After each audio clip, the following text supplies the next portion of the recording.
ஒவ்வொரு காலைவும் ஒரு சிறிய பையன் அவனுடைய பழைய சைக்கிள்ல அமைதியான கிராம சாலைகளில் சவாரி பண்ணுவான். சாலையோரம் உயரமான தென்னை மரங்கள், சின்ன சின்ன டீ கடைகள், விடியற்கால ஒளியில இன்னும் தூங்கிட்டு இருக்கும் வீடுகள். பெடல் அடிக்கிற ஒவ்வொரு தடவையும் சைக்கிள் பழக்கமான மென்மையான சத்தம் போடும். அதே சைக்கிள்தான் பையனை தினமும் பள்ளிக்கு கூட்டிட்டு போகும். பழைய கோவில்கள், முடிவில்லாத பசுமை வயல்கள், எல்லாத்தையும் தாண்டி மழை நாள்ல ஈரமான சாலையில சில நேரம் சறுக்கும். ஆனா எப்போதும் சமநிலையை கண்டுபிடிச்சிடும். வெயில் நாள்ல அதோட பழைய உடம்பே உளுந்துட்டு தெரியும்.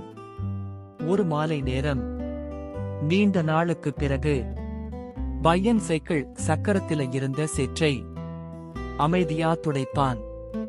அதை பார்த்து சிரிச்சுக்கிட்டு மெதுவா சொல்லுவான், நன்றி. மங்கும் வானத்தின் கீழ் சைக்கிள் அமைதியா நின்னது. சில துணைகளுக்கு பேச தேவையில்லை, அவை நம்மை முன்னே கொண்டு போவதே போதும். உங்கள் பயணத்தை தாங்கி நிற்கிறவற்றை எப்போதும் மதிங்க. பார்த்ததுக்கு நன்றி.